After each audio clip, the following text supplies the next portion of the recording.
Hola, bueno, buenos días y fríos días.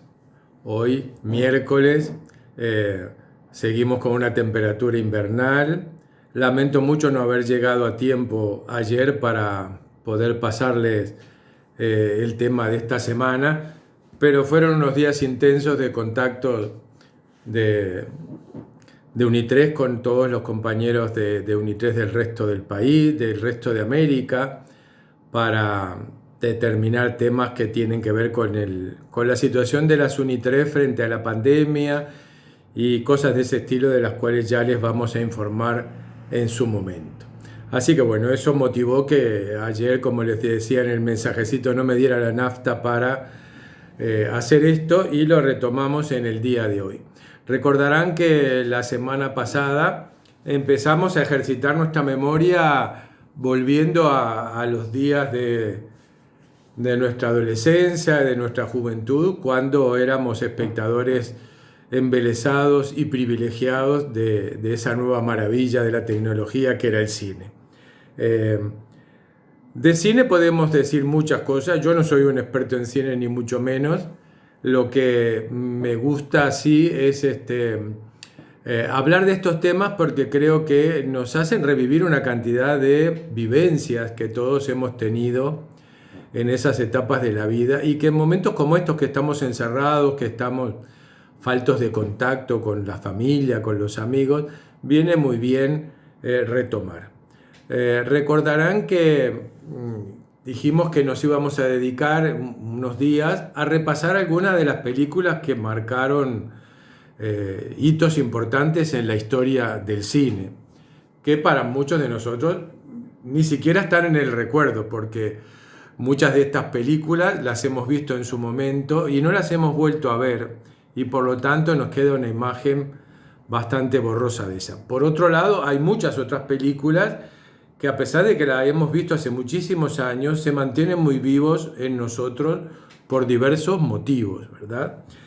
Hoy vamos a empezar con una película, con compartir lo que Homero Alsina Tevenet nos cuenta de una película que fue capital en la historia del cine, porque esta película se considera como la primer gran película de esa historia tan profusa y tan exitosa que ha tenido el cine desde fines del siglo XIX hasta nuestra época.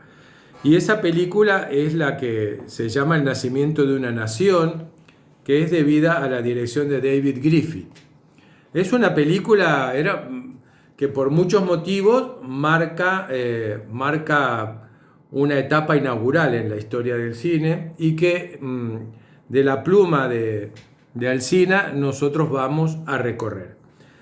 Para que tengan clara esta memoria, en su pequeño artículo que vamos a compartir, Alsina nos cuenta cuál es la trama histórica que motiva el surgimiento de esta película y cuál fue la enorme controversia que generó su aparición.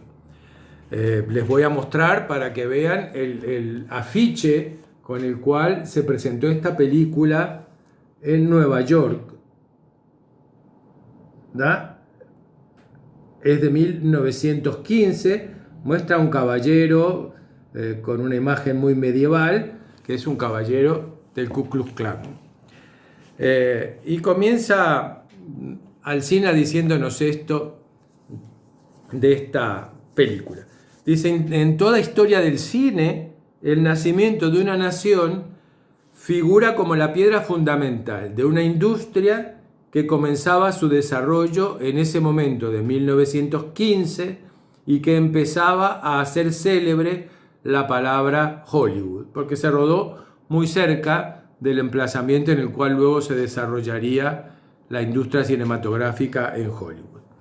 Ese sitio preferencial del film de Griffith se debió en parte al contraste con la precaria producción norteamericana de ese momento, que solía limitarse a películas de 1 o 2 rollos y que recibió como acontecimiento una película lanzada con 3 horas de duración y un intervalo. Es decir, hasta el momento de 1915 en que aparece esta película, los las películas que se hacían en Estados Unidos eran de duración corta, tenían un rollo o dos como máximo de extensión, y esta es la primera película que tiene una extensión horaria importante, que recordarán que Hollywood mantuvo durante un tiempo importante estas largas duraciones de 3 horas o más. Recuerden Cleopatra, recuerden Los 10 Mandamientos, todo este tipo de grandes superproducciones que Hollywood hizo en su momento, retomando este formato largo de una película que normalmente tenía un intervalo y que duraba lo que hoy duran 3 películas. Hoy nadie se sentaría a ver una película de 3 horas, porque ya cuando supera la hora o la hora 110 minutos ya nos parece larga. Pero bueno, eran otros tiempos y eran otros momentos, y marcó un hito fundamental la aparición de esta larga duración. Homero continúa diciéndonos: un enorme éxito público acompañó al film desde el primer momento y durante varios años.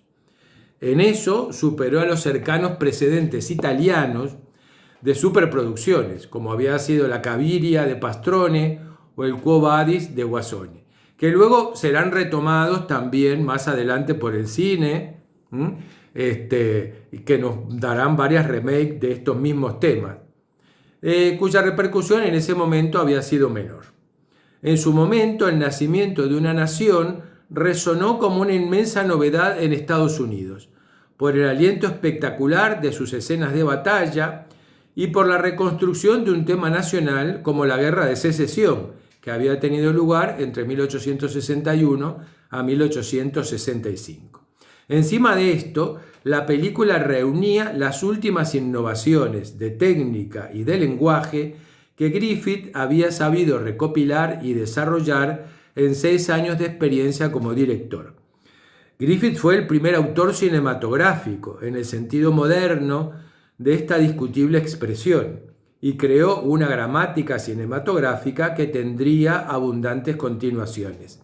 Quizás sin desearlo, el director inauguró el cine de propaganda política, despertó una enorme controversia y provocó el surgimiento de la carrera de crítico de cine, porque muchos periodistas quisieron explicar por escrito sus asombros y sus discrepancias ante la novedad. Antes de ello, el cine era apenas un entretenimiento que no merecía media columna en la prensa. Este es un factor preponderante de por qué esta película es considerado el inicio de la gran historia del cine. Porque hasta ahora el cine era una curiosidad que le daba al espectador imágenes de un mundo en movimiento que rompía con la tradición de la imagen estática que la pintura durante siglos o la fotografía en el siglo XIX habían acostumbrado a los espectadores. Acá por primera vez irrumpía con un carácter marcado de espectáculo una imagen en movimiento. Y por lo tanto, pero se tomaba como un entretenimiento, como una curiosidad, como una cosa rara, que incluso no muchos apostaban a que tuviera continuidad, sino que tal vez desaparecería como una novedad más en la historia del hombre. Y por lo tanto no ameritaba ninguna crítica especializada. Cuando surge El nacimiento de una nación, su propia envergadura como producto fílmico y el tema que plantea y la controversia que generó el tema planteado hace que surja la crítica cinematográfica, que va a empezar a partir de ahí a hacerse camino junto a la crítica musical o a la crítica teatral, que ya tenían obviamente una vida muy larga y una presencia clara en la prensa. También es interesante lo que acá Alsina nos dice, que inaugura el cine de propaganda política, porque ese cine entretenimiento que se ocupaba de cosas cómicas, de cosas cotidianas y banales, muy pronto va a demostrarse muy eficiente en el manejo ideológico, en la presentación y en el desarrollo de temas de alto contenido político. Nosotros, las 3 primeras películas que vamos a analizar, como son esta del nacimiento de una nación, Lo que el viento se llevó y El gran dictador, de alguna manera consolidan esta irrupción del cine en el campo ideológico político. Tengan en cuenta que estamos al inicio del siglo XX.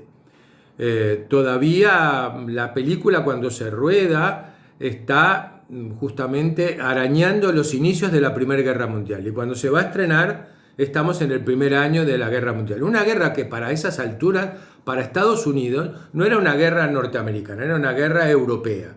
Y recordarán que la participación de Estados Unidos en la Primera Guerra Mundial, abandonando su natural postura aislacionista, fue muy tardía, fue muy sobre la ya avanzada, muy avanzados los procesos bélicos, que Estados Unidos interviene.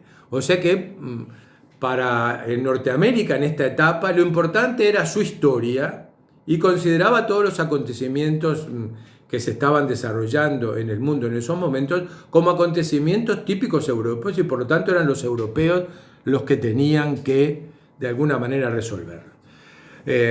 Eso por un lado. Por otro lado, nosotros tenemos que tener claro que estamos en los albores de un nuevo siglo. Recuerden que históricamente nosotros manejamos la tesis de que el siglo XIX es un siglo largo, que recién se clausura cuando se inicia la Primera Guerra Mundial, y que el siglo XX empieza recién a partir de la Primera Guerra Mundial. Por lo tanto, esta película se inserta al final del siglo XIX. El siglo XIX fue el siglo típico y arquetípico de la historia, fue el gran siglo de la historia, un siglo historicista por antonomasia. ¿Por qué? Porque la historia durante el siglo XIX se dedicó a legitimar los discursos colonialistas e imperialistas de las grandes potencias del mundo. Era una historia que narraba los acontecimientos acaecidos en la humanidad de forma tal que daba sustento y apoyo al mundo colonialista e imperialista que se vivía en ese momento, con las metrópolis europeas como cabeza del mundo, como dueñas del mundo. Y recuerden que también en este siglo XIX, en 1860, 1870, se terminan de consolidar los dos últimos grandes relatos imperialistas, o que pretenden ser imperialistas, que van a ser el alemán y el italiano, y que su irrupción y su pugna con los imperialismos ya constituidos van a desembocar en la Primera Guerra Mundial, en la entreguerra y en la Segunda Guerra Mundial, según el análisis que hace Eric Hobsbawm de estos procesos. O sea que la historia cubría y daba pie a la imagen. Si ustedes miran la historia de la pintura en gran parte del siglo XIX, los temas históricos son los que llevan la delantera, son los temas de mayor realce desde el punto de vista artístico, aquellos cuadros que ponen en función relatos históricos. Y estos relatos históricos, muchos de ellos, están unidos a las vocaciones imperialistas de las diversas potencias europeas. En el caso de Estados Unidos, su imperialismo recién está comenzando a armarse. Por un lado, América está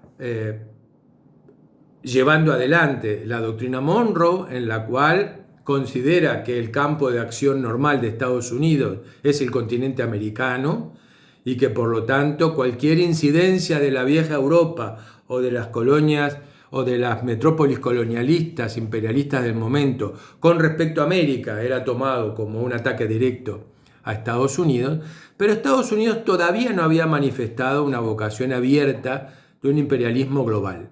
Se mantenía dentro de los límites de las Américas. Por eso, con gran reticencia, va a entrar en la guerra del 14, porque considera que era un problema europeo en el cual ellos no tenían nada que ver. Pero una vez que entran en la guerra del 14, ahí automáticamente va a comenzar a desarrollarse el esquema imperialista norteamericano, que va a continuar hasta el momento actual, en que está en pugna con el gran y último imperialismo que surge en la lisa mundial, que es el imperialismo chino. O sea que esta película, que se convierte en la película de inicio de la historia del cine, está anclada en estos procesos, ¿verdad? Simplemente que su relato no es un relato que vaya a sustentar las apetencias colonialistas de los imperios europeos, sino que va a plantear una visión sobre cómo esta nación que surge de una guerra civil va a plantarse a partir de ahí y cómo se va a consolidar como tal. Obviamente que la visión que nos da el tema de esta película es una visión de un Estados Unidos visto desde el campo sureño, desde el campo que perdió la guerra de secesión. O sea que bueno, es muy importante que ustedes analicen esta película en este gran contexto global, porque de esa forma nosotros entendemos mejor cuál es la importancia histórica que desarrolla la temática planteada y por qué genera tantas controversias en el seno de Estados Unidos. Porque genera controversias sobre una temática que al día de hoy en Estados Unidos todavía no está resuelta, como es la segregación racial. O sea que bueno, hecho este contexto, vamos a parar acá un segundo porque ya estamos en casi 17 minutos de video y vamos a hacer el segundo videíto circunscribiéndonos al desarrollo que hace Homero de la propia película. O sea que vamos a parar un segundo y retomamos enseguida.